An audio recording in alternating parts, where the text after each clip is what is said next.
Os jornais noticiam que o presidente da Câmara dos Deputados, Arthur Lira, aos 2 deputados que foram indiciados pela Polícia Federal, que não compareçam. E a declaração do presidente da Câmara dos Deputados, uma declaração contundente, mas jurídica. Eu tenho uma grande admiração pelos delegados da Polícia Federal. Já os defendi anos atrás, no século passado, quando o artigo 135 dava a todos os delegados de polícia federais, estaduais, uma condição de igualdade, na meu ver, e foi essa a luta que fiz no Supremo Tribunal Federal, para que tivessem o mesmo status de um magistrado, de um membro do Ministério Público, de um advogado, na medida que no serviço público o delegado está num nível inferior ao magistrado e ao membro do Ministério Público. Eu mostrava que pelo artigo 135 novo, como foi aprovado pelos constituintes, os delegados tinham que ter o mesmo nível. Defendi no Supremo Tribunal Federal, tive votos de extrema relevância a favor dos delegados. O ministro Moreira Alves, talvez o maior ministro da história do Supremo Tribunal Federal. O ministro Celso de Mello, um dos maiores constitucionalistas do Brasil. O ministro Rezec, que já foi inclusive juiz da Corte de Haia. Os que estão aí são 2 apenas brasileiros que participaram da Corte de Haia, ainda vivos, votaram comigo. Mas eu perdi uma pressão, quando eu fui fazer a sustentação oral, o plenário estava repleto de desembargadores dos mais diversos tribunais e entenderam que o magistrado tem um nível maior que os delegados.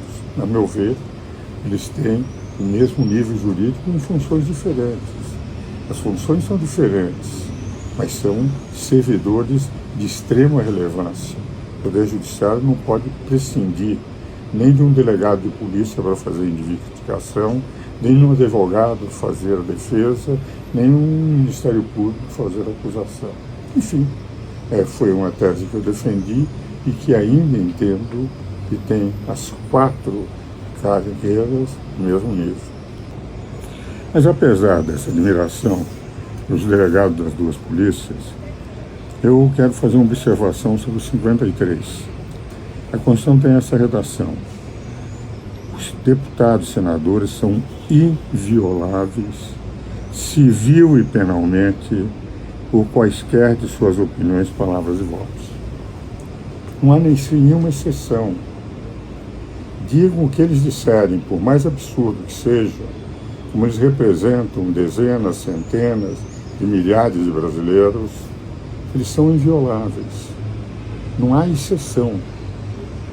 Eu entendo, inclusive, porque discuti da forma que isso foi discutido no Parlamento, a redação inicial desse dispositivo para a emenda 35 era: os deputados e senadores são invioláveis civil e penalmente por manifestações quando no exercício do seu mandato.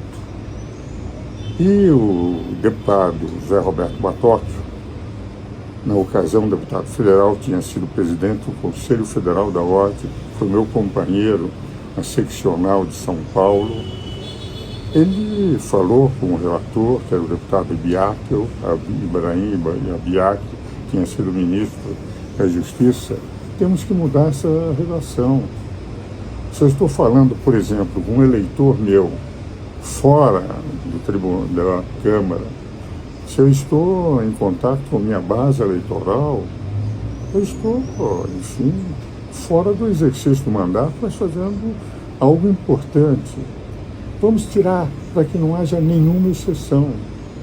E Ibrahim Abiac aceitou a proposta de José Roberto Batóquio, que ficou essa redação: os deputados e senadores são invioláveis civil e penalmente por qualquer de suas opiniões, palavras e votos.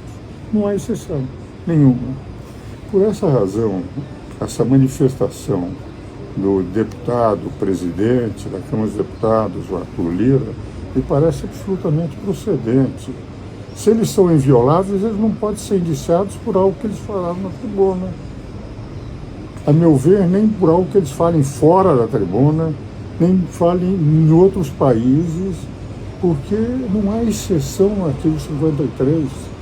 Como admitimos a exceção e a admiração que eu tenho com o Lewandowski, Ricardo Lewandowski, amigo de mais de 40 anos, considerado desembargador em São Paulo, e diversas palestras para a escola da magistratura que ele dirigia, e temos livros escritos, gosto muito do Ricardo, da família do Ricardo, de Yara, são grandes figuras, mas a meu ver também não tem razão, com todo o respeito e admiração que eu tenho pelo ministro da Justiça, porque de rigor, como ele disse, foi ofendida a honra, ora, teria que pôr exceção. Exceção os casos tais, tais e tais. Isso não está na Constituição.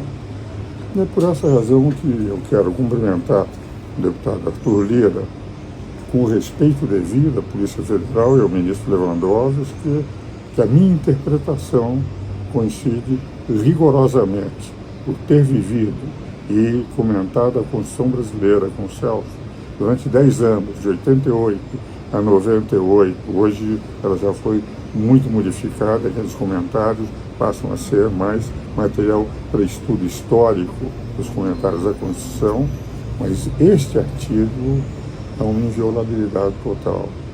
Os deputados não podem ser acusados no momento em que manifeste o que manifestarem, por mais que eu discorde, porque numa democracia é o debate de ideias contraditórias, ideias que contrastam uma da outra, ideias que contrastam uma das outras, e permite o debate democrático.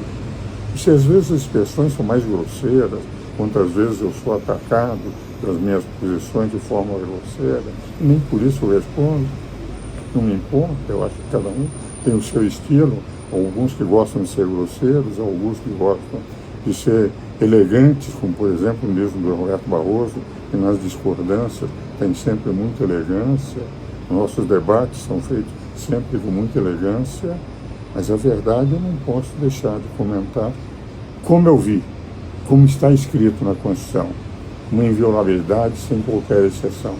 Cumprimento, portanto, pela sua manifestação, o deputado Arthur Lira.